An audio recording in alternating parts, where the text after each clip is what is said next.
live in a world of violence. And violence has become such an important part that people judge us according to our racial characteristics because it's easy to distinguish one color from another. Because people think they can get away by playing one color against another. They show that if I could get that much color off you, I could liberate you that much. Must find a way of televising Ken THEMBA in such a way that he becomes a celebrity, like a football player, becomes as available as part of popular culture without losing his seriousness.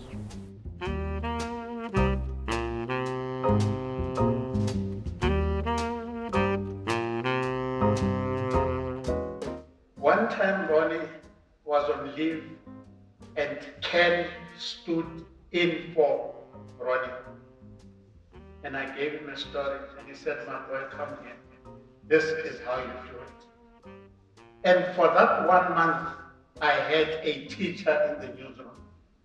Ken THEMBA, if it wasn't for him, I wouldn't be the actor that I am now. Ken THEMBA, when we describe him in Njengamanje, he was a connoisseur of the language.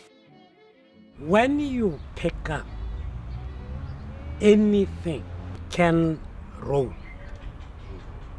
even if his name was not there, you would know that no one outside of his environment could have written that. Even a contemporary like Nadine Godin.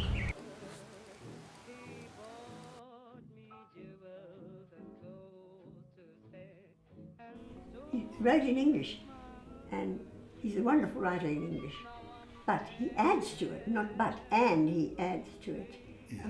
Some colloquialisms and some general ways of the way we speak and the way people spoke in the townships, without making, things that had to be in italics and with an explanation at the bottom of the page. Yeah. It just comes naturally, the way it comes naturally. If a story comes to him at the peak of night, he'd jump out of bed and I would just be woken up by the typewriter. And then when he comes back to bed, then I say, why did you do this? Suppose we were visitors, what are they going to think of us? Then he says, if I wait until tomorrow, that thought will be clean and gone. So I've got to grab it now. There's always this thing about Ken THEMBA.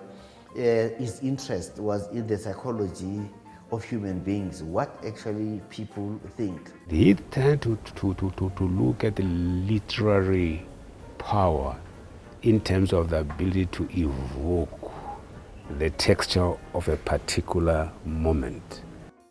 When you look at a story, short story, like the Suit, and then you think of writers like Franz Kafka or Dostoevsky, who are kind of very psychological writers who just penetrate the subconscious in a mind. That's kind of a sadism that is in it, that sense of revenge, but rendered in a very brief and a very poetic way. That's what for me makes The Suit to be such a kind of a classic. Any number of times you read it, you go, oh, it's still continuing. He was almost like a musician.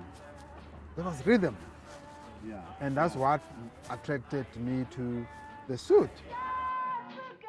Requiem for Sophia Town, the best language. Because Requiem comes from the Catholic Latin expression. Little precocious guys like us who came from a Catholic upbringing where the Requiem was every day a mass for Jesus, and we come and we hear this man speak, and we hear and read his pieces. Some of us used to say, one day I'll be like that. And Ken THEMBA came, to come and talk to us about poetry. And I remember him, taking us through John Keats, one of his John Keats's as earlier works, you know, The Eve of St. Agnes, which really talks about a love story, part of the Romance tradition, a love story, but in a very, very, very cold, wintry, wintry morning in the Lake District. The way he commented on the cold, on the chill. My classmate Nana, you know, felt so. We all felt an immediate chill in the room, and she stood up, and in a kind of hypnosis, started, you know, closing imaginary windows. There were no windows, but it became so cold in that room because of the evocative power of Ken Themba's, you know, understanding and his hold on words. He was teaching us romantic poets or Shakespeare, and so he had prodigious memory. Tale of Two Cities, he used very politically as well, because it is set during the French Revolution. He used it very politically to talk to the South African situation, but also to talk historically to the French Revolution itself. So much so that now I thought it was actually a history book. You spent decades hearing about only his drinking, but then you hear about intellectuals who have learned so much from my father, who have grown because of what he has taught them. That's my lasting memory of Ken Themba, somebody who could teach, and somebody who could nurture young talent. Retrieving Ken Themba's genius, as it were, and making it available to contemporary audiences. I think that to me is very, very important. As a family, we're deeply grateful for this honor. Everybody just took us on a wonderful journey to the times of my dad. Ken won't die, just won't die. Actually, his writing is breathing life into him all over again.